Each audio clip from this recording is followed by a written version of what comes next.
इबादत की शुरुआत में हम गाएंगे गीत नंबर 285।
हमारे खुदावंद यीशु मसीह का फजल, खुदा बाप की मोहब्बत और रूल कुदूस की शराकत आप सब के साथ होती रहे। सेक्शन 4 और 5 एक साथ मिलकर कहें। ऐ तमाम कुदरत के खुदा, तेरे आगे सबके दिल का हाल खुला है। तुझे सबकी मुरादें मालूम हैं और तुझसे कोई भेद छिपा नहीं।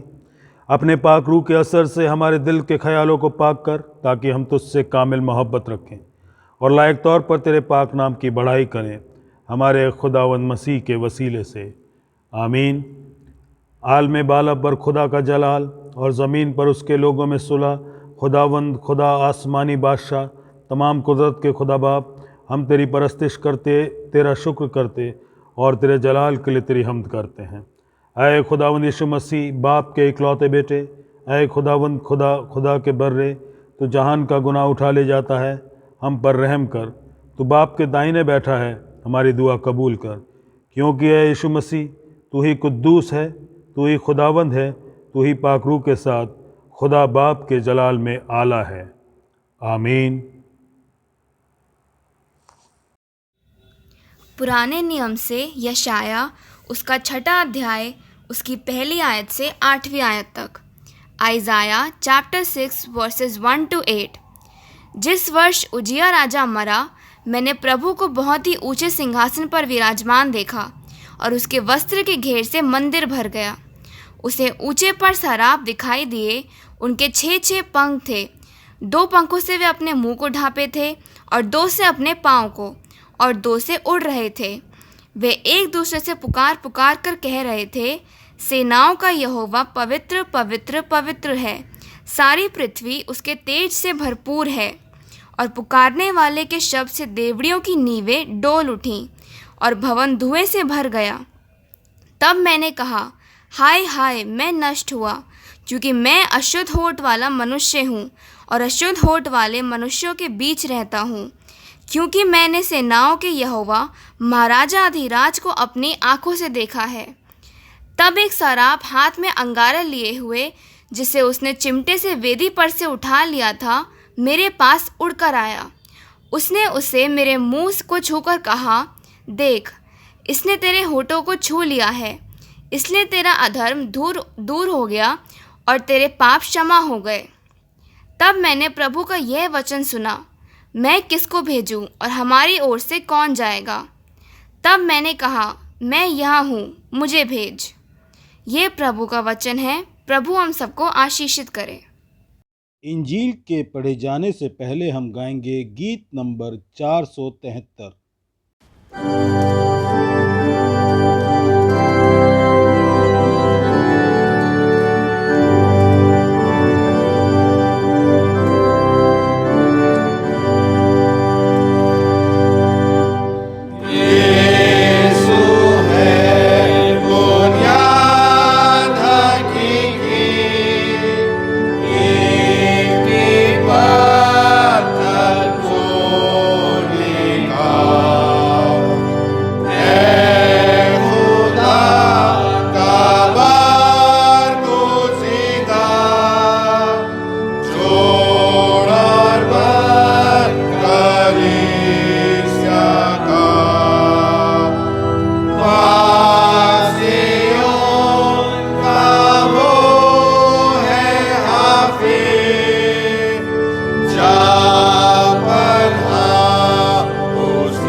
पढ़ेंगे मुकद्दस यूहन्ना की इंजील उसका 16वां अध्याय 5वीं आयत से 15वीं आयत तक। मुकद्दस यूहन्ना की इंजील उसका 16वां अध्याय 5वीं आयत से 15वीं आयत तक। अब मैं अपने भेजने वाले के पास जाता हूँ और तुम में से कोई मुझसे नहीं पूछता कि तू कहाँ जाता है, परंतु मैंने जो ये बातें तुमसे कही हैं, इसलिए तुम्हारा मन शोक से भर गया। तो भी मैं तुमसे सच कहता हूँ कि मेरा जाना तुम्हारे लिए अच्छा है, क्योंकि यदि मैं ना जाऊं तो वह सहायक तुम्हारे पास ना आएगा, परंतु यदि मैं जाऊंगा तो उसे तुम्हारे पास भेज दूंगा। और वह आकर संसार को पाप और धार्मिकता और न्याय के विषय में निरुत्तर करेगा। पाप के विषय में इसलिए कि वे मुझ पर विश्वास नहीं करते, और धार्मिकता के विषय में इसलिए कि मैं पिता के पास जाता हूँ और तुम मुझे फिर ना देखोगे। न्याय के विषय में इसलिए कि संसार का सरदार दोषी ठहराया गया है। मुझे तुमसे और भी बहुत सी बातें कहनी हैं, परंतु अभी तुम उन्हें सह नहीं सकते। परंतु जब वह अर्थात सत्य का आत्मा आएगा तो तुम्हें सब सत्य का मार्ग बताएगा, क्योंकि वह अपनी ओर से ना कहेगा, परंतु जो कुछ सुनेगा वही कहेगा, और आने वाली बातें तुम्हें बताएगा। वह मेरी महिमा करेगा, क्योंकि वह मेरी बातों में से लेकर तुम्हें बताएगा। जो कुछ पिता का है वह सब मेरा है, इसलिए मैंने कहा कि वह मेरी बातों में से लेकर तुम्हें बताएगा। ये मसीह की इंजील है। परमेश्वर के वचन में जाने से पहले आइए हम प्रार्थना करें। प्यारे प्रभु जी, धन्यवाद करते हैं परमेश्वर आज की इस सुबह के लिए जो आपने हमारे जीवन में दी है। ये समय परमेश्वर जो आपकी इच्छा से हमारे जीवन में आया, और प्रभु ये अवसर जो आपने हमें दिया कि हम आपकी वचन की गहराइयों को एक बार फिर से देख सकें। परमेश्वर आपसे मांगते हैं कि आज सुबह जब आपके वचन की ओर नज़र करते हैं तो आप पवित्र आत्मा के द्वारा हमारी सहायता करें, ताकि परमेश्वर आपके वचन को समझ पाएँ और प्रभु अपनी ज़िंदगियों में पूरे तरीके से उतारने वाले हो सकें, ताकि हम आपकी महिमा, आपके जलाल, आपकी पवित्रता को परमेश्वर पहचान कर आपकी खिदमत करने वाले हों। खुदावंद यीशु मसीह के नाम से मांगते हैं, आमीन। A.W. टोज़र ने एक बार कहा कि परमेश्वर के बारे में आप क्या समझते हैं, परमेश्वर को लेकर आपकी सोच क्या है, वो इस बात से पता लग जाता है कि परमेश्वर के बारे में सोचते ही सबसे पहला ख्याल आपके दिलो दिमाग में क्या आता है। टोज़र ने कहा, आप वो ख्याल मुझे बता दें, मैं ये बता सकता हूँ कि आपकी ज़िंदगी आज कहाँ है और आने वाले समय में किस दिशा में वो आगे बढ़ रही है। अजीज़ों, यकीनन हमारी ज़िंदगी में हमारी समझ परमेश्वर को लेकर क्या है, वो उस ख्याल से पता लग जाती है जो सबसे पहले परमेश्वर के बारे में हमारे दिलो दिमाग में आता है। और उस ख्याल से ही इस बात का निर्धारण होता है कि परमेश्वर के उस ख्याल के साथ हमारी ज़िंदगी आज वर्तमान में क्या है और आने वाले भविष्य में हम किस दिशा में आगे बढ़ रहे हैं। बहुत से एट्रीब्यूट्स हैं जो परमेश्वर के बारे में लिस्ट किए जा सकते हैं, और उन एट्रीब्यूट्स, उन गुणों को बहुत से लोग अलग अलग तरीके से अपनी लिस्ट में आगे या पीछे रख सकते हैं। लेकिन वो कौन सा ऐसा गुण, कौन सा ऐसा एट्रीब्यूट है जो लिस्ट में शायद सबसे ऊपर होना चाहिए। अगर हम प्रकाशित वाक्य में जाएं, उसके 4 अध्याय को देखें, तो वहाँ पर परमेश्वर के सिंहासन के सामने दिनों रात उनकी आराधना हो रही है। और वहाँ पर जो शब्द सुनाई देते हैं वो ये नहीं है रहम रहम रहम। यकीनन परमेश्वर रहम करते हैं, रहीम हैं, वो मर्सी रखने वाले परमेश्वर हैं, लेकिन वहाँ पर ये शब्द सुनाई नहीं दे रहे। वहाँ पर ये शब्द भी सुनाई नहीं देते प्रेम प्रेम प्रेम। बाइबल हमें बताती है कि परमेश्वर प्रेम है, लेकिन उस सिंहासन के सामने दिनों रात आराधना करते हुए ये शब्द हमें सुनाई नहीं दे रहे हैं। और जो शब्द वहाँ पर सुनाई दे रहे हैं वो क्या है? पवित्र पवित्र पवित्र। परमेश्वर की पवित्रता को वहाँ पर बयान किया जा रहा है। अजीज़ों, हमें जब भी परमेश्वर के बारे में अपनी ज़िंदगी में पहला ख्याल आए, शायद वो ख्याल परमेश्वर की पवित्रता का होना चाहिए। और वो कौन सा पैसेज है जहाँ हमें लौट के बार बार जाना चाहिए ताकि हम देख सकें कि परमेश्वर की पवित्रता और उस पवित्रता का हमारे ऊपर क्या असर होता है, हमारी ज़िंदगियों में उसका कैसे काम होता है, हम उसको जान सकें। यशायाह नबी की किताब उसका 6वां अध्याय बहुत ही फैमिलियर पैसेज है, लेकिन इसके एक बार फिर से हम इसके ऊपर गौर करेंगे और कुछ हेडिंग्स के अंदर हम इस पैसेज को समझने की कोशिश करेंगे। पहली जो चीज़ यहाँ पर हमारे सामने उभर कर आती है वो एक क्राइसिस है, एक संकट, एक मुसीबत है जिसका जिक्र यहाँ पर सबसे पहले आता है। यहाँ लिखा है जिस वर्ष उजिया राजा मरा। यहाँ पे एक राजा के मौत का जिक्र आता है। ये राजा कौन था इसके बारे में देखेंगे और इसकी मौत इस इज़राइल कौम के लिए कैसे एक अर्थ शेकिंग क्राइसिस था उसको समझने की कोशिश करते हैं। ये जो उजिया राजा था ये 16 साल की उम्र में इज़राइल कौम का बादशाह बना था और उसके बाद 52 साल तक इसने वहाँ पर अपना राज किया, अपना शासन किया और 739 बीसी में इसकी मौत हुई। लेकिन इन 52 सालों में जब इसने राज किया, इज़राइल कौम ने एक बहुत ही अपना बेहतरीन पीरियड उसके शासनकाल में देखा। इकॉनमी बहुत अच्छी थी, एग्रीकल्चर अपने उरूज पे था, बहुत ऊंचाई पर था, बहुत सी लड़ाइयों को जीता गया, ट्रेड्स बड़ी अच्छे तरीके से चल रहे थे और ये कह सकते हैं कि इसने शहर को जिस तरीके से किलेबंदी उसकी की थी, फोर्टिफाइड किया था, एक नेशनल सिक्योरिटी वहाँ पर लगातार महसूस की जा सकती थी। लोग बड़ी शांति में थे, बड़े खुशहाल थे, बड़े आनंद के साथ रह रहे थे। ऐसे समय में क्या हुआ कि इस राजा के दिलो दिमाग पर इसकी जो कामयाबी थी वो सर चढ़कर बोलने लगी। इसको अपने ऊपर बहुत गुरूर हो गया था, ये बहुत फूल गया था और ये अपने आप को बहुत ज़्यादा ऊंचा समझने लगा था। और इसने एक गलती करी, इसने अपने आप को परमेश्वर के मंदिर में एक याजक की तरह समझने की कोशिश की। उसने उस जगह जाकर परमेश्वर की आराधना करने की कोशिश की जहाँ पर सिर्फ याजक जा सकते थे। उसने परमेश्वर के मंदिर में परम पवित्र स्थान पर जाकर परमेश्वर की आराधना करने की कोशिश की। याजकों ने इसे रोका, ये नहीं माना। उन्होंने इसे बताया कि एक क्लियर डिमार्केशन है कि राजा का क्या काम है, याजकों का क्या काम है, लेकिन इसने ना माना और परमेश्वर के भवन में जाकर वहाँ पर परम पवित्र स्थान पर इसने परमेश्वर के लिए अपनी आराधना को करना चाहा। इसका नतीजा क्या हुआ?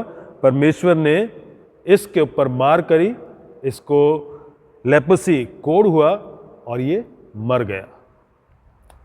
ऐसे समय में जबकि वो पीरियड एक नेशनल शेम का पीरियड था, नेशनल रिडिक्यूल का पीरियड था, एक शर्मिंदगी का समय इज़राइल कौम पर आया था। यहाँ पर उस क्राइसिस में, उस जगह पर जब इज़राइल कौम बिल्कुल परेशानी के आलम में आ गए थे, यशायाह परमेश्वर को खोजता हुआ उसके भवन में आता है, परमेश्वर की नज़दीकी में आता है और जैसा उसने आज तक परमेश्वर को खोजने, उसकी तलाश करने की ज़रूरत नहीं समझी, आज शायद वो इस ज़रूरत को समझ रहा है।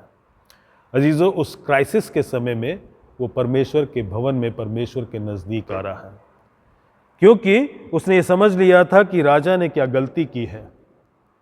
क्योंकि कई बार हम भी प्रॉस्पेरिटी को, अपनी खुशहाली को सही से हैंडल नहीं कर पाते। हमें अपनी कामयाबी के ऊपर, अपनी काबिलियत के ऊपर, अपने अचीवमेंट्स के ऊपर बड़ा घमंड हो जाता है और हम ये समझने लगते हैं कि हम कुछ भी कर सकते हैं, यहाँ तक कि हम परमेश्वर को बहुत आसानी से अपनी पहुँच के अंदर समझने लगते हैं। ये गलती राजा ने की थी और इस वजह से पूरी इज़राइल कौम एक क्राइसिस में आ गई थी।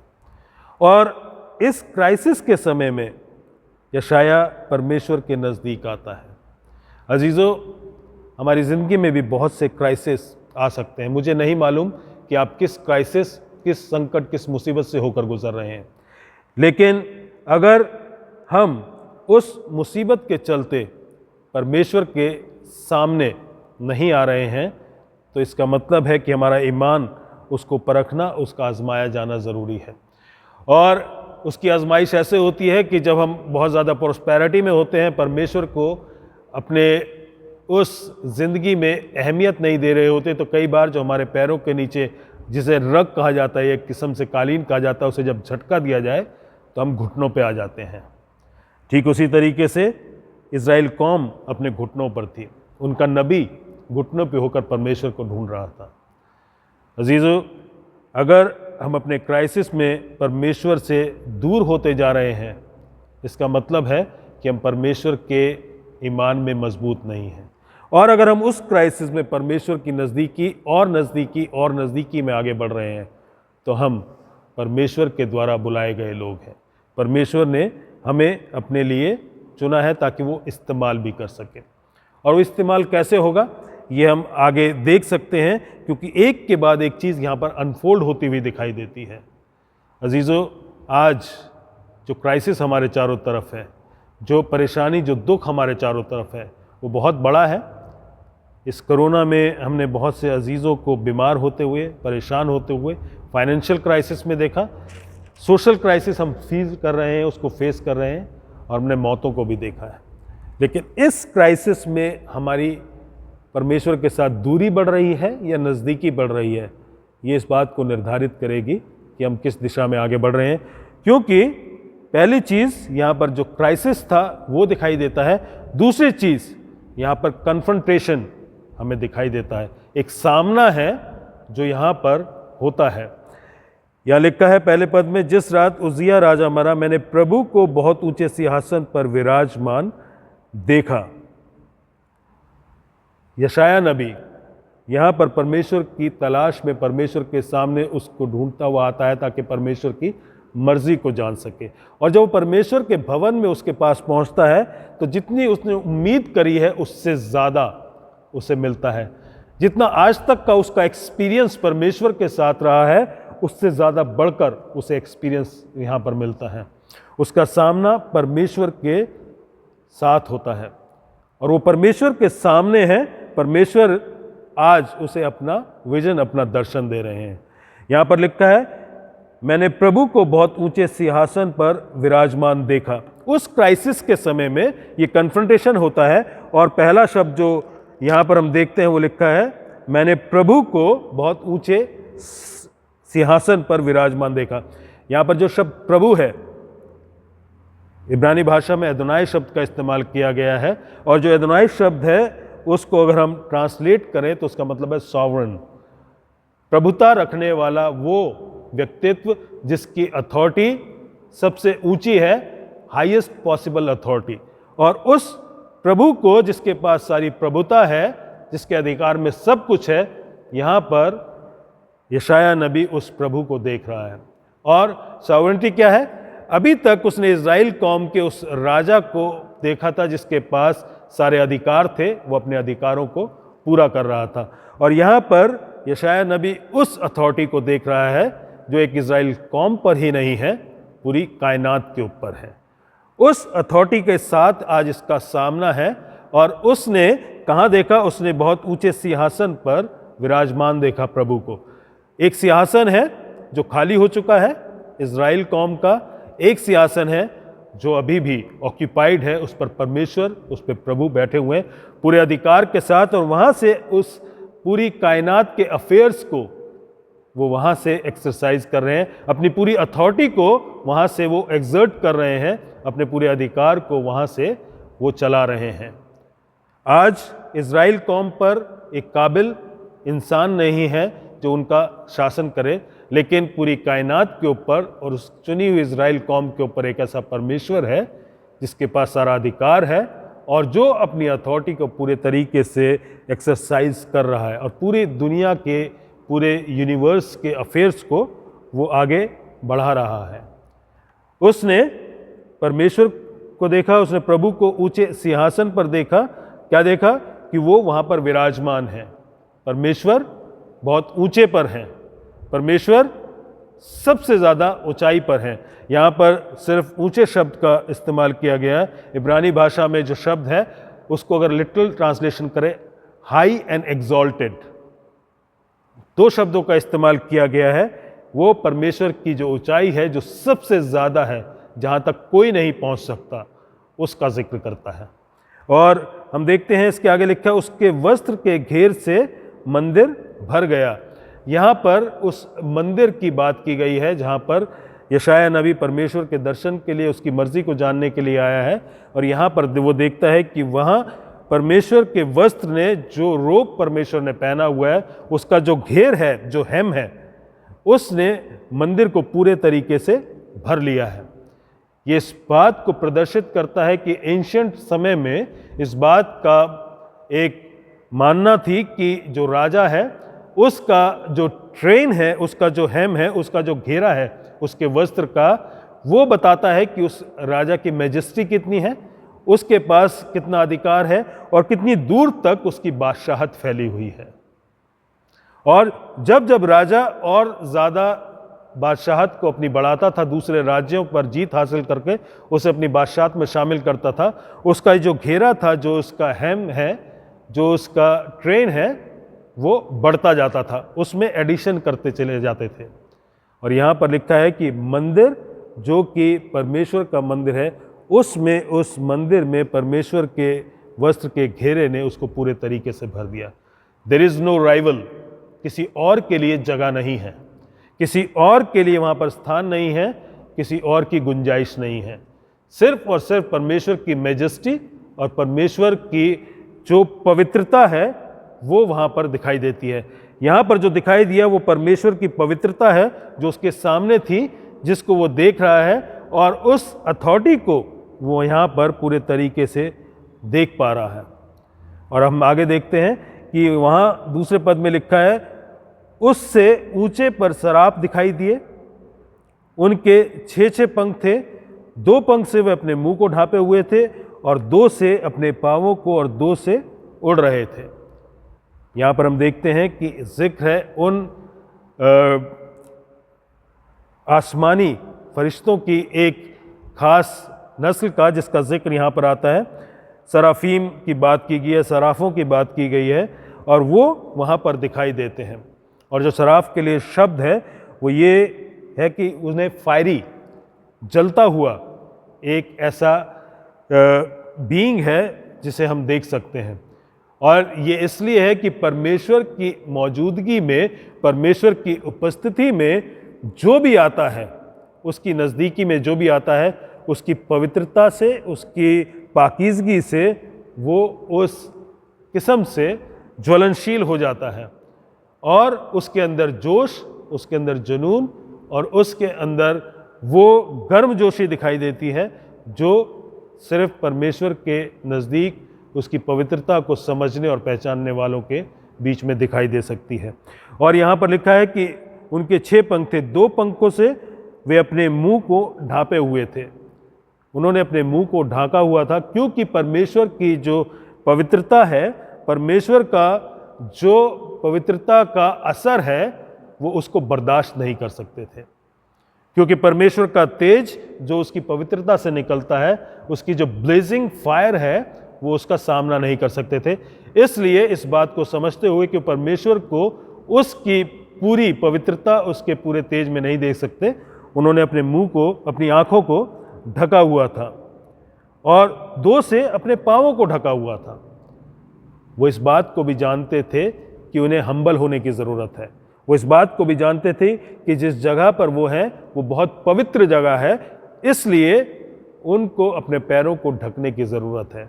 ये हमें मूसा की भी याद दिलाता है, जब निर्गमन की पुस्तक उसके 3 अध्याय में देखते हैं, वहाँ पर जब परमेश्वर की मौजूदगी में वो आया तो उसने अपने पैरों की जूती को निकाला ताकि परमेश्वर की पवित्रता में जब वो जाए तो वो अपने आप को हम्बल कर सके, अपने आप को हलीम कर सके। परमेश्वर की पवित्रता की वजह से, उसके उस तेज की वजह से हम उसे देख नहीं सकते, उसकी महिमा की वजह से। और यहाँ पर जिस बात को हम समझते हैं कि परमेश्वर की उस पवित्रता की वजह से हमें अपने आप को हम्बल भी करना है। और 2 से वो उड़ रहे थे, वो हम्बल भी थे, उन्हें परमेश्वर की पवित्रता का एहसास भी था और उन्होंने अपनी आंखों को ढका हुआ था क्योंकि उसकी पवित्रता की महिमा को वो पूरे तरीके से देख नहीं सकते थे। लेकिन वो उड़ रहे थे 2 पंखों से। वो परमेश्वर के लिए एक्टिव थे, परमेश्वर के लिए पूरे तरीके से क्रियाशील थे। वो कामों को करने के लिए तैयार थे कि कोई भी असाइनमेंट उन्हें दिया जाए, कोई भी काम उन्हें सौंपा जाए, परमेश्वर की ओर से उसको पूरा कर सकें। और इसलिए वो अपने उन 2 पंखों से लगातार पूरी ताकत के साथ परमेश्वर की खिदमत, परमेश्वर के कामों को करने के लिए तैयार थे। वो एक दूसरे से पुकार पुकार कर कह रहे थे, सेनाओं का यहोवा क्या है? पवित्र पवित्र पवित्र है। ठीक वही शब्द जो हमें प्रकाशित वाक्य उसके 4 अध्याय में सुनाई देते हैं, यहाँ पर भी सुनाई देते हैं। परमेश्वर पवित्र पवित्र पवित्र है। और इसकी पवित्रता क्या है?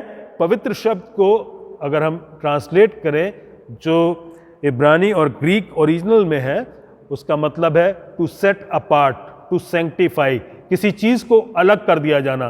किसी चीज़ को अलग कैसे किया जाए? अगर उसे बीच में से काट कर अगर बहुत अलग अलग रखा जाए ताकि वो दोनों एक दूसरे के नज़दीक ना आ पाए, उसे सेट अपार्ट कहा जाता है। और वो इसलिए है कि जो पवित्र है, कोई भी अपवित्र चीज़ उसके पास नहीं आ सकती जब तक उसको भी सैंक्टिफाई, उसको भी सेट अपार्ट ना किया जाए।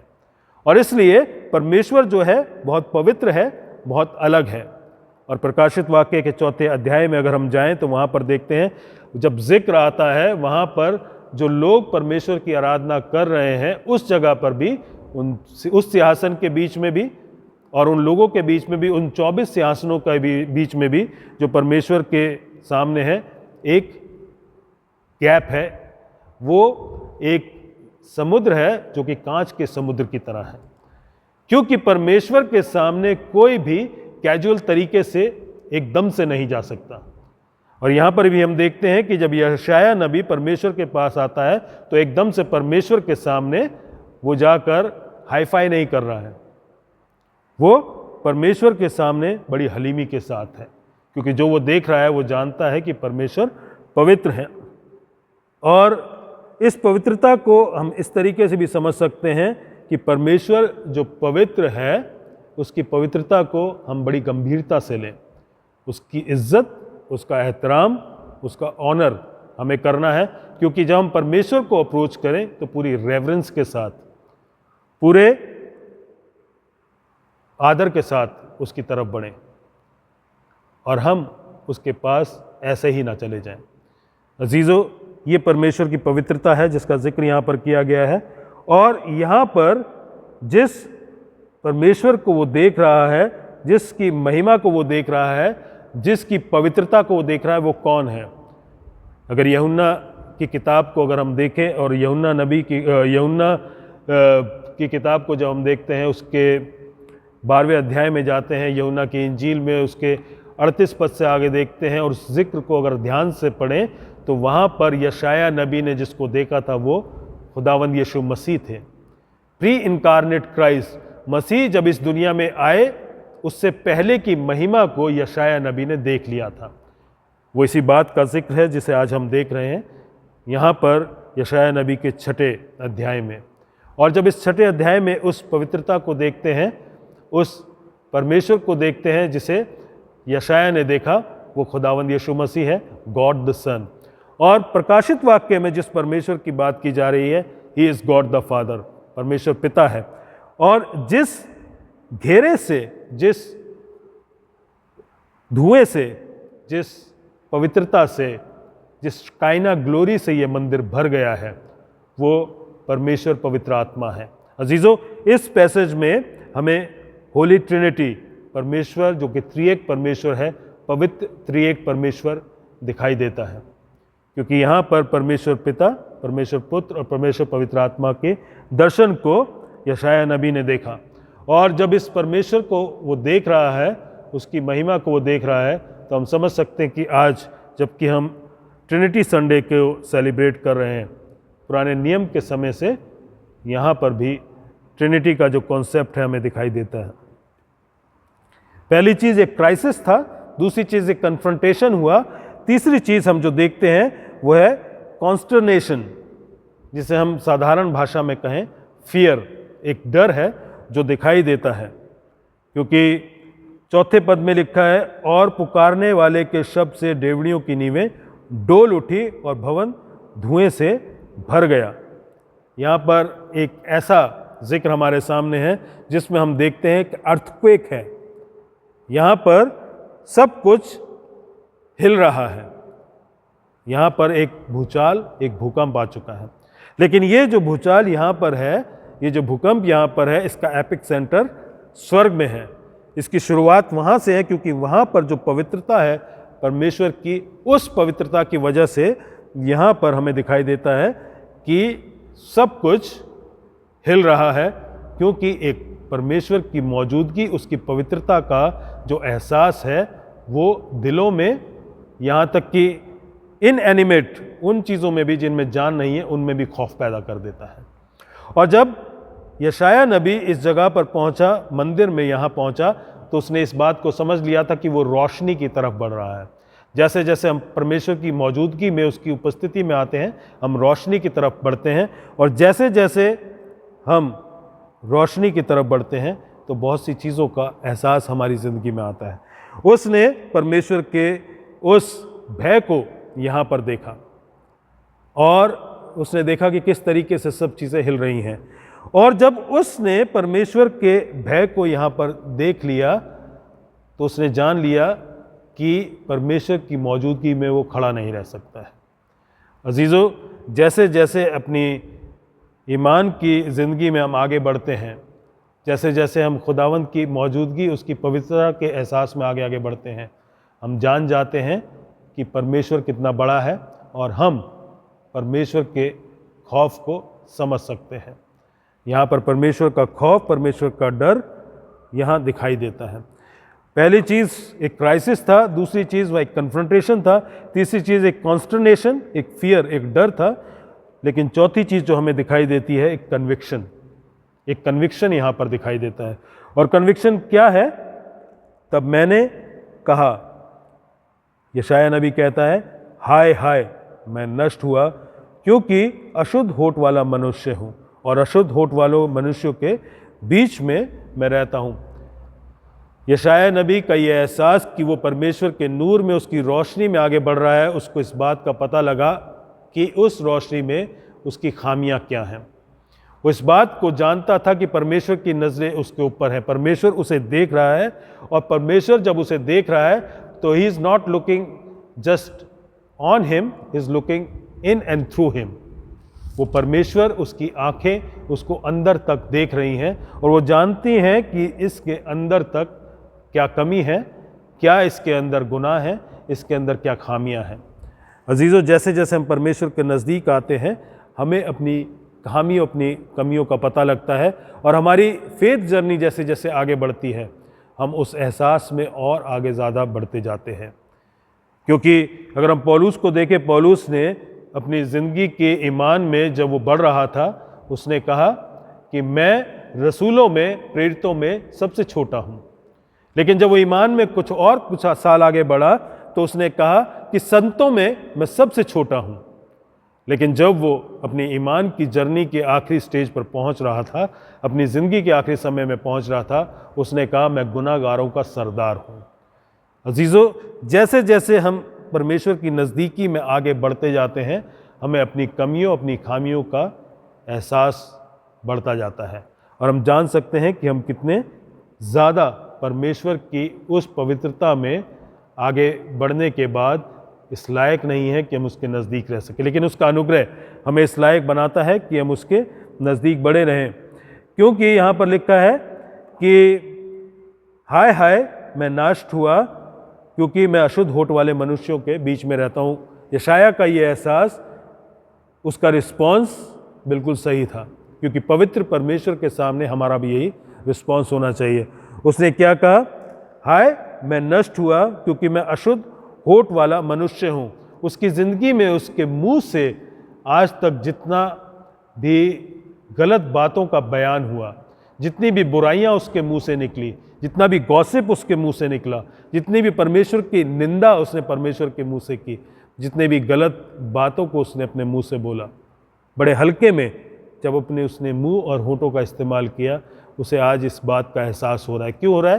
क्योंकि वो परमेश्वर की पवित्र उपस्थिति में अपने आप को खड़ा पाता है और उसे अपनी ज़िंदगी के बारे में पूरे तरीके से जो उसके दिल के अंदर है और जो उसके मुंह से बाहर निकलता है, उस गुनाह के असर का एहसास है।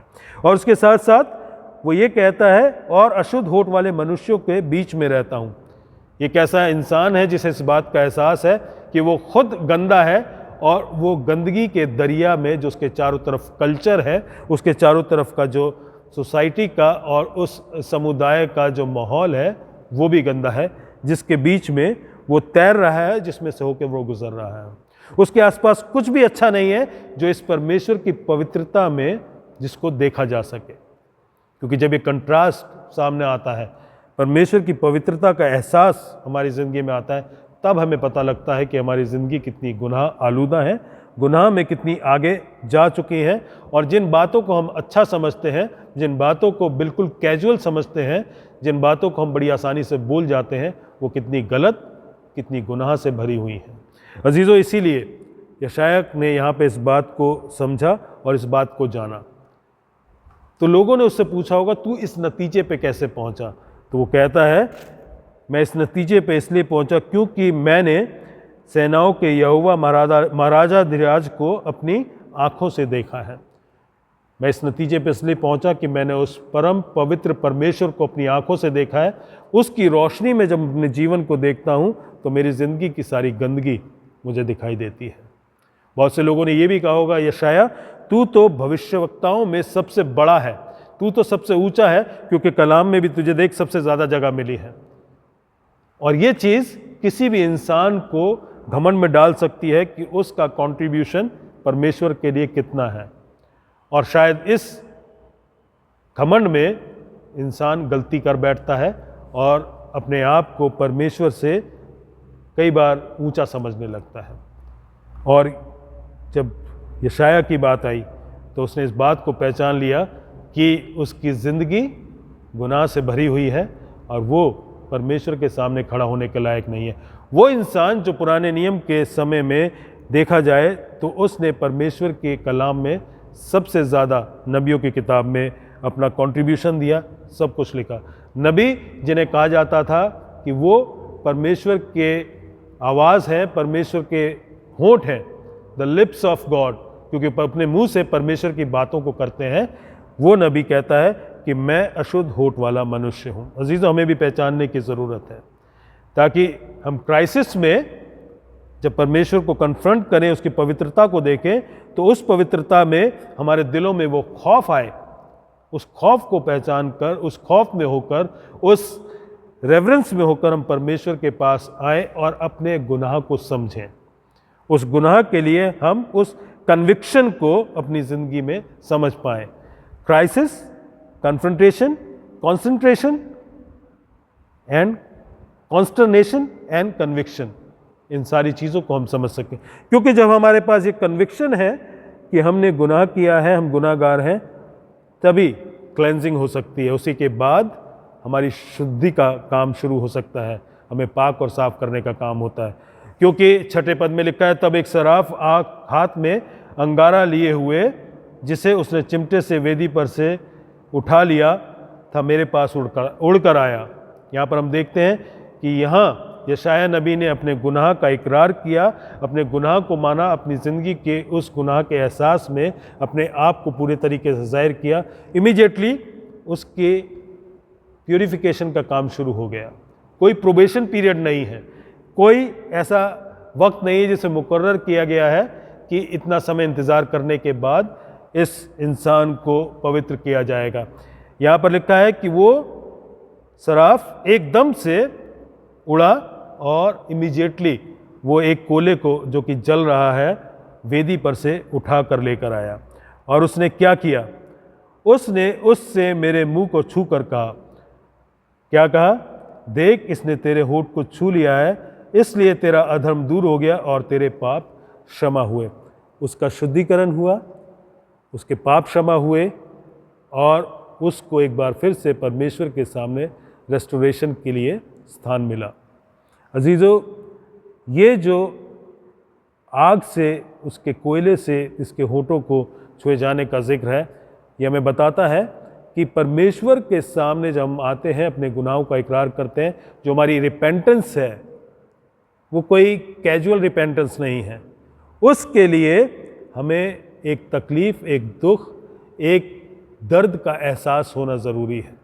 हमारे दिल से, हमारे दिमाग से और हमारी ज़िंदगी से उस चीज़ का ज़ाहिर होना भी ज़रूरी है कि हम उस रिपेंटेंस को, उस मन फिराव को करने के लिए पूरे तरीके से दुख में से होकर गुजरने के लिए तैयार हैं।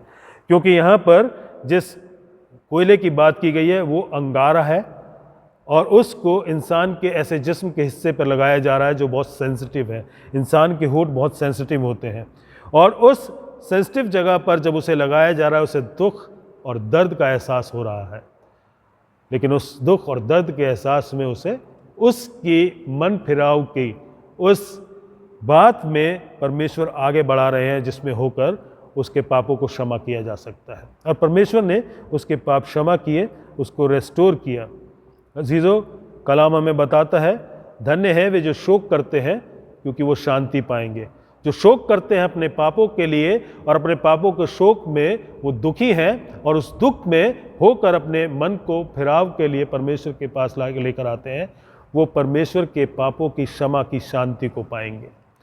और उस पापों की क्षमा की शांति को इस यशाया नबी ने पा लिया। और उस क्राइसिस से निकलकर, उस क्राइसिस में होकर जब उसका कन्फ्रंटेशन परमेश्वर के साथ हुआ और उस फियर, उस कॉन्स्टर्नेशन के बाद जब उसने उस कन्विक्शन, अपने मन को इस बात के एहसास में लाया कि वो गुनाहगार है, तो परमेश्वर ने उसको पाक और साफ़ किया, उसके गुनाहों को माफ़ किया।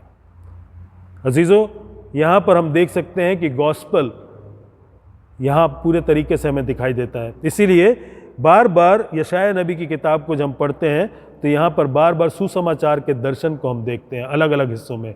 और इसीलिए शायद यशाया नबी की किताब को कहा गया है the gospel according to Isaiah, अज़ाया के अनुसार सुसमाचार, क्योंकि यहाँ पर हम सारी चीज़ों को देखने के बाद, उसके शुद्धिकरण, उसके प्यूरिफिकेशन के बाद देखते हैं गॉड इज़ कमिशनिंग हिम। परमेश्वर ने उसे एक कॉलिंग दी और उसे कमीशन किया, और ये कमीशन किया, उसको एक काम सौंपा है, उसको एक काम के लिए बुलाया है। 7वें पद पर के 8वें पद में जब हम देखते हैं तो वहाँ पर हम परमेश्वर की आवाज़ को सुनते हैं। यशाया की आवाज़ को हमने सुना, हमने उस जलजलाहट की आवाज़ को सुना, उसके बाद हमने सराफ की आवाज़ को सुना और अब हम परमेश्वर की आवाज़ को सुनते हैं। यहाँ पर लिखा है, तब मैंने प्रभु का ये वचन सुना, मैं किसको भेजूं और हमारी ओर से कौन जाएगा। एक सवाल है जो परमेश्वर पूछ रहे हैं। वो सवाल क्या है? मैं किसको भेजूं। और अजीज़ों, इस सवाल के बारे में हम कह सकते हैं कि ये सवाल इसलिए नहीं कि परमेश्वर इसके जवाब को नहीं जानते थे या उन्हें कुछ इन्फॉर्मेशन चाहिए थी। परमेश्वर इस सवाल के जवाब को भी जानते थे। ही इज़ ओमनिशिएंट गॉड, वो सर्वज्ञानी परमेश्वर है, सब कुछ जानता है। ये सवाल एक स्टेटमेंट भी है, एक बुलाहट भी है, एक कॉलिंग भी है। और ये कॉलिंग पहचानना बहुत ज़रूरी है, क्योंकि आजकल हम कहते तो हैं कि परमेश्वर ने हमें बुलाया, लेकिन हम अपनी फेथ जर्नी में उस कॉलिंग में आगे बढ़ते हुए परमेश्वर को भूल जाते हैं, परमेश्वर की कॉलिंग को भी भूल जाते हैं। लेकिन यहाँ पर ये कॉलिंग हमारे सामने है जिसको परमेश्वर ने यहाँ रखा है। वो कहते हैं, मैं किसको भेजूं और हमारी ओर से कौन जाएगा। मैं किसको भेजूं सिंगुलर है, हमारी ओर से कौन जाएगा प्लूरल है, हमारी ओर से कौन जाएगा। यहाँ पर एक बार फिर से हम ट्रिनिटी के उस एस्पेक्ट को कलाम के बीच में जो यशायाह नबी हमारे सामने रखता है देखते हैं। और जब खुदावंद कहते हैं कि मैं किसको भेजूं और हमारी ओर से कौन जाएगा, तो यहाँ पर हम देखते हैं कि परमेश्वर एक ऐसे नबी को, एक ऐसे इंसान को लेता है जो कि अपने खुद के कन्फेशन के हिसाब से पाक और साफ नहीं है। खुदावंद उस इंसान को लेता है, उसको पाक और साफ करता है, उसके सामने अपने दर्शन को रखकर जब उसे पाक और साफ करता है उसके कन्विक्शन के बाद, तो उसे इस्तेमाल भी करता है। अजीज़ों, अगर हमें अपने आप को परमेश्वर के द्वारा इस्तेमाल किए जाने के लिए देना है, तो हमारी ज़िंदगी में भी शायद क्राइसिस का एक समय ऐसे हो सकता है जब हमारा परमेश्वर से सामना हो, उस डर को हम पहचानें जो परमेश्वर का पवित्र भय है, जिसके बारे में हम कह सकते हैं healthy happy fear of God for his holiness. परमेश्वर की पवित्रता की वजह से जो पवित्र भय हमारे जीवन में है, वो जब आता है तब हम कन्विक्ट किए जाते हैं, हमें गुनाह का एहसास पूरे तरीके से होता है, हम साफ किए जाते हैं और परमेश्वर की खिदमत के लिए हम तैयार किए जाते हैं। नबी कहता है, तब मैंने कहा मैं यहाँ हूँ, मुझे भेज। इब्रानी भाषा में यहाँ मैं यहाँ हूँ की जगह अगर उसे लिटरल ट्रांसलेट करेंगे तो लिखा जाए, वहाँ पे कहा जाएगा आई एम अवेलेबल, मैं तेरे लिए अवेलेबल हूँ, परमेश्वर मुझे भेज। और शायद ये शब्द उसके होठों से उस वक्त निकले जब उसके होठों से शायद हो सकता है कि वो धुआं जो होठों के जलने से, उस कोयले के लगाने से हुआ, अभी भी निकल रहा था। उसने ये नहीं कहा कि मैं भी ठहर कर थोड़ी देर बाद में जब ये होठों की तकलीफ दूर हो जाएगी, ये जख्म भर जाएगा, तब मैं इस काम को करूँगा। उसने अपनी अवेलेबिलिटी को परमेश्वर के लिए उसी वक्त उसी समय दिया, क्योंकि ये कॉलिंग परमेश्वर की ओर से थी और परमेश्वर की कॉलिंग को कभी, उसकी बुलाहट को कभी इंतज़ार नहीं कराया जा सकता। Delayed answer to God's calling is not his service. परमेश्वर की बुलाहट को रोक कर, उसकी बुलाहट को देर करके उसके ऊपर रिस्पांस देरी से देकर परमेश्वर की खिदमत को नहीं किया जा सकता। अजीज़ों, इसलिए ज़रूरी है कि हम परमेश्वर की बुलाहट को पहचानें, उसके पीछे चलें और अपने आप को परमेश्वर के लिए अवेलेबल रखें। हम इंसान जो कि इस लायक नहीं है कि परमेश्वर हमें इस्तेमाल करे, लेकिन परमेश्वर हमें इस्तेमाल करना चाहते हैं और वो चाहते हैं कि हम अपने आप को जांचें और परखें और परमेश्वर के उस एट्रीब्यूट को पहचानें जो उसका पवित्रता का गुण है, ताकि हम परम पवित्र परमेश्वर की उपस्थिति को अपनी ज़िंदगी में पहचान कर लगातार अपनी ज़िंदगी में आगे बढ़ें। और उसकी इस उपस्थिति को पहचानने के लिए लैटिन भाषा में एक फ्रेज़ है कोरम डियो। हम अपनी ज़िंदगी को उस कोरम डियो में आगे बढ़ाएं, परमेश्वर की उपस्थिति, परमेश्वर की मौजूदगी में आगे बढ़ाएं। कोरम डियो का मतलब है परमेश्वर की मौजूदगी का एहसास, गॉड कॉन्शियसनेस, परमेश्वर के होने का एहसास। और अगर परमेश्वर के होने का एहसास है तो हमें इस बात का भी एहसास होना चाहिए कि वो पवित्र है, और अगर वो पवित्र है, जब हमारा सामना उसकी पवित्रता से होता है तो हमारे दिलों को उस पवित्र भय में बढ़ जाना चाहिए जो उसकी पवित्रता को देखकर होता है, जिसमें होकर हम परमेश्वर की महिमा का आदर करते हैं। और जब हम उसकी महिमा का आदर करते हैं तो पूरे तरीके से कन्विक्ट होकर अपने गुनाहों को एहसास में अपने गुनाहों का इकरार करते हैं, तो परमेश्वर हमें पाक और साफ करके हमें कमीशन करते हैं और अपने लिए इस्तेमाल भी करते हैं। अजीज़ों, इस क्राइसिस के समय में भी क्या हम अपने आप को परमेश्वर की खिदमत के लिए तैयार पाते हैं, या हम इंतज़ार करना चाहते हैं, या परमेश्वर को इंतज़ार करवाना चाहते हैं कि फिर कभी बाद में हम परमेश्वर की खिदमत को करेंगे। अजीज़ों, समय आज है, समय अब है कि हम परमेश्वर के लिए कह सकें मैं यहाँ हूँ, मुझे भेज, मुझे इस्तेमाल कर। आइए हम प्रार्थना करें। खुदावंद प्यारे बाप आसमानी शुक्रगुजार हैं इस कलाम के लिए। इस कलाम में खुदावंद उन सारी बातों के लिए जो खुदावंद आपने हमारे लिए की। खुदावंद, आपने कलाम में हमें बताया कि हम आपकी पवित्रता को पहचान कर आपके भय में आगे बढ़ें, अपने आप को खुदावंद गुनाहों के एहसास में लेकर परमेश्वर अपने आप को आपके हाथों में सौंपें, ताकि आपसे साफ और पाक किए जा सकें। और आपके लिए इस्तेमाल किए जा सके। खुदावंद हम सबको तैयार करें ताकि हम आपकी महिमा, आपका जलाल करने वाले हों। उस जलाल को पहचान कर खुदावंद आपकी खिदमत को करते हुए अपनी ज़िंदगी को बिताने वाले हों, ताकि पहला ख्याल जो हमारे दिलो दिमाग में आए उसी से हमारी ज़िंदगी आपके लिए आज तैयार हो और आने वाले समय में अनंत काल के लिए तैयार हो सके। खुदावंद यीशु मसीह के नाम में मांगते हैं, आमीन।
के लिए है।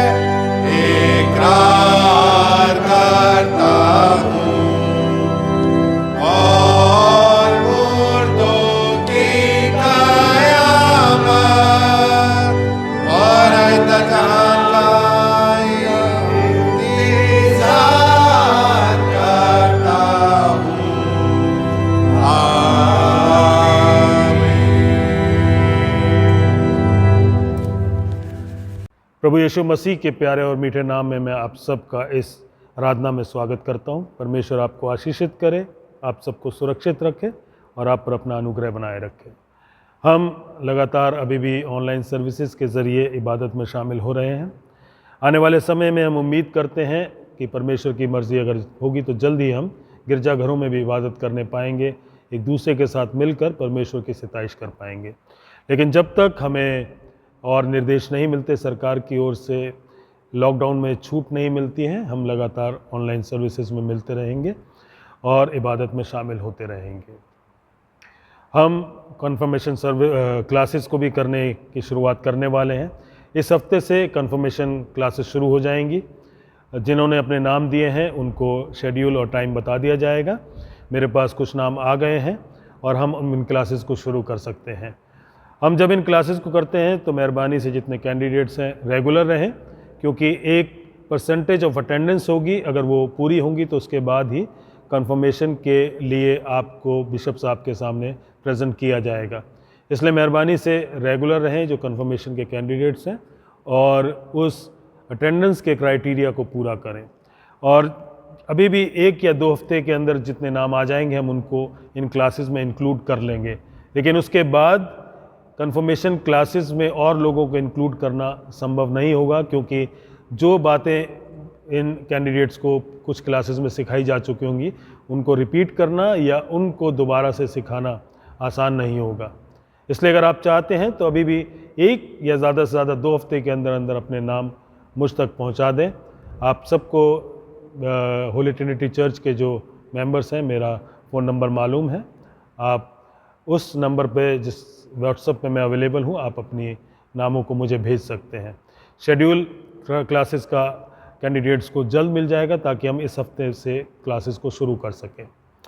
हम बीमारों के लिए प्रार्थना कर रहे हैं, अजीज़ों के लिए प्रार्थना कर रहे हैं, जो लोग मदद कर रहे हैं, इलाज कर रहे हैं, उनके लिए प्रार्थना कर रहे हैं। हम लगातार प्रार्थना करते रहेंगे और हम देख रहे हैं कि हमारे आसपास अब केसेस कम हो रहे हैं। दिल्ली में ख़ास तौर से बीमारी भी कम हो रही है, तो दुआ करते रहें ताकि जल्द ही इस बीमारी से निजात मिल सके। और हम प्रार्थनाओं में लगातार एक दूसरे को याद करते रहें। हम प्रार्थना करेंगे सब बीमारों के लिए, उन ख़ानदानों के लिए जिन्होंने अपने अजीज़ों को खोया है, और उन बातों के लिए भी जो उन लोगों के लिए ज़रूरी हैं जो फाइनेंशियल क्राइसिस फेस कर रहे हैं या और किसी किस्म की परेशानी में। आइए हम प्रार्थना करें। खुदावंद प्यारे बाबा आसमानी शुक्रगुजार हैं आपके रहम के लिए कि आपने खुदावंद रहम किया और अब इस बीमारी को हम अपने चारों ओर कम होता हुआ देखते हैं। खुदावंद आपसे मांगते हैं जितने अभी भी बीमार हैं उन पर आपका शिफा का हाथ हो। खुदावंद आपकी बरकत, आपकी रहमत, आपकी शिफा, आपकी चंगाई उनके साथ हो। खुदावंद जितने लोगों ने अपने अजीज़ों को खोया है आपके हाथों में सौंपते हैं कि आप उनको हौसला, हिम्मत, तसल्ली और शांति दें ताकि परिवार ईमान में बने रहें और इस संकट, मुसीबत, क्राइसिस के समय में खुदावंद अपने आप को आपके साथ जोड़े रखें, आपकी नज़दीकी में बने रहें और आपकी पवित्र आत्मा की अगुवाई में खुदावंद अपने आप को बढ़ता हुआ पाएँ। खुदावंद जितने लोग इनकी सेवा टहल करते हैं, इलाज करते हैं, इनकी खिदमत करते हैं, खुदावंद आप उनके भी साथ हों, उनको भी स्वस्थ, सुरक्षित रखें और उनको भी खुदावंद पूरे तरीके से संभाले रखें। लोग जो इस समय नौकरियों के जाने की वजह से और परमेश्वर बाकी और परेशानियों की वजह से दुखी हैं, शोकित हैं, परेशान हैं, खुदा उन सब को आपके हाथों में सौंपते हैं। प्रभु आप उनकी भी सहायता करें, सारे इंतज़ामों को करें ताकि परमेश्वर आपका अनुग्रह अपनी ज़िंदगी में महसूस कर सकें और प्रभु आपको धन्यवाद दे सकें। प्रभु तमाम बातों के लिए आपका धन्यवाद करते हैं। अपने प्रेम, अपने अनुग्रह, अपनी दया, अपनी शांति में हम सबको बनाए रखें। खुदावंद यीशु मसीह के नाम से मांगते हैं, आमीन।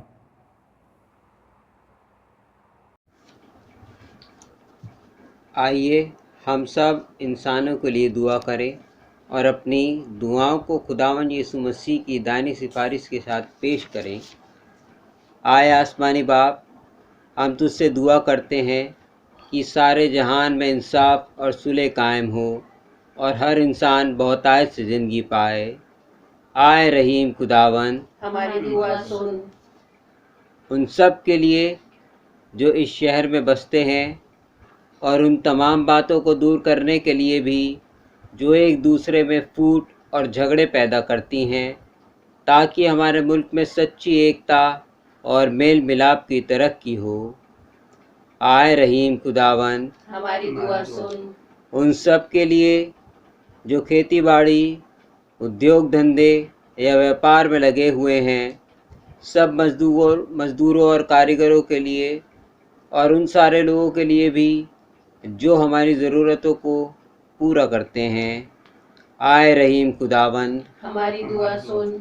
तमाम उस्तादों, पढ़ने वालों, साइंसदानों, लेखकों, हुनरमंदों और उन सब के लिए भी जो दूसरे लोगों के दिलो दिमाग पर असर डालते हैं।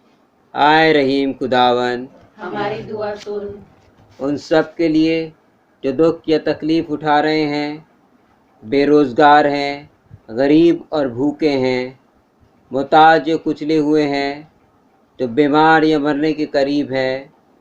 ख़ास तौर से हम प्रार्थना करते हैं कोरोना वायरस के लिए कि खुदावन इस बीमारी को जल्द से जल्द ख़त्म करे और सब स्वस्थ हो जाएं और खुदावन को धन्यवाद देने वाले हो सकें।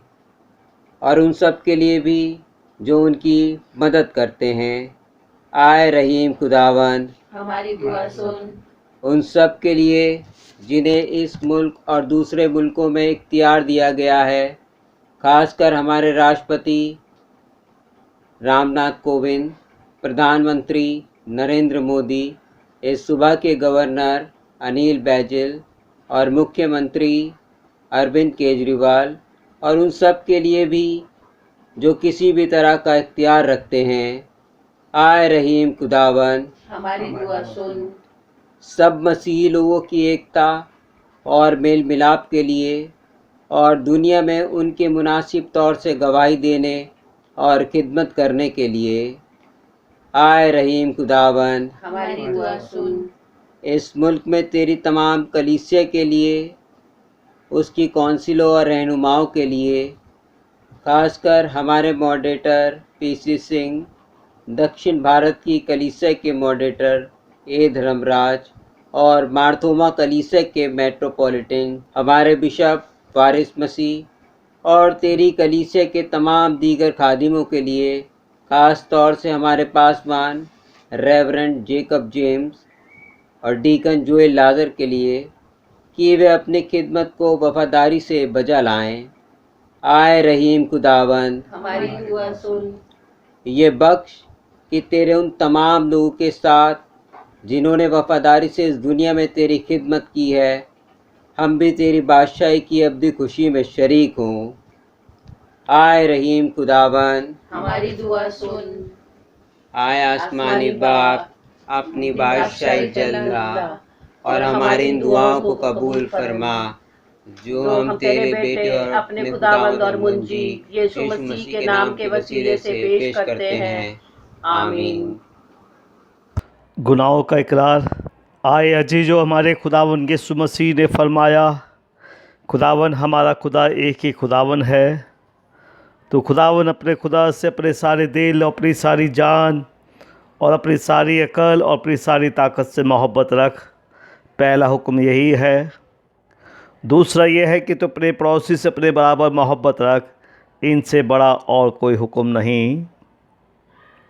खुदा ने दुनिया से ऐसी मोहब्बत रखी कि उसने अपना इकलौता बेटा यीशु मसीह बख्श दिया कि हमें गुनाहों से बचाए, आसमान में हमारे लिए सिफारिश करे और हमें हमेशा की ज़िंदगी को पहुँचाए। इसलिए आइए हम तौबा ईमान के साथ अपने गुनाहों का इकरार करें। हम खुदा के फजल से उसके हुक्मों को मानने का और सब लोगों के साथ मेल और मोहब्बत से रहने का पक्का इरादा करें। आए तमाम कुदरत के खुदा, हमारे आसमानी बाप, हमने ख्याल, कौल और फ़ेल से और अपने ही साथियों के ख़िलाफ़ गुनाह किया है। हमने अपनी नादानी और कमज़ोरी के बाइस और जानबूझकर भी बुराई की है और भलाई करने में नाकामयाब रहे हैं। इन सब के लिए हम निहायत गमगीन हैं और तौबा करते हैं। तेरे बेटे यीशु मसीह ने हमारे लिए अपनी जान कुर्बान की है। उसी की खातिर हमसे जो कुछ हुआ है माफ़ फरमा, और ये बख्श कि हम आगे को नई ज़िंदगी में तेरी खिदमत बजलाएँ, ताकि तेरे पाक नाम का जलाल ज़ाहिर हो। आमीन।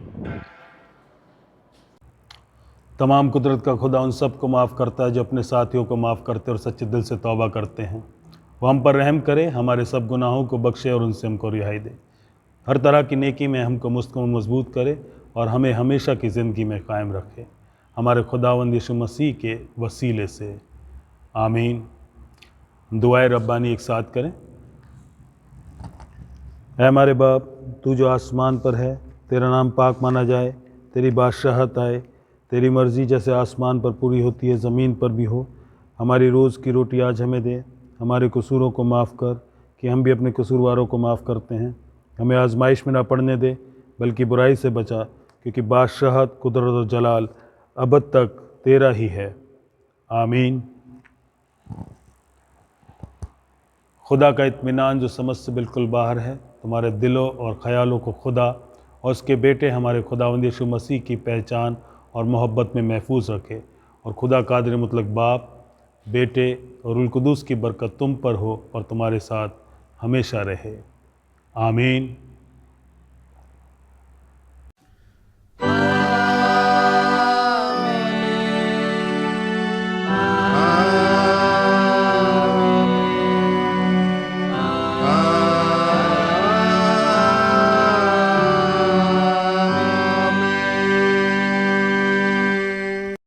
इबादत के आखिर में हम गाएंगे गीत नंबर 566।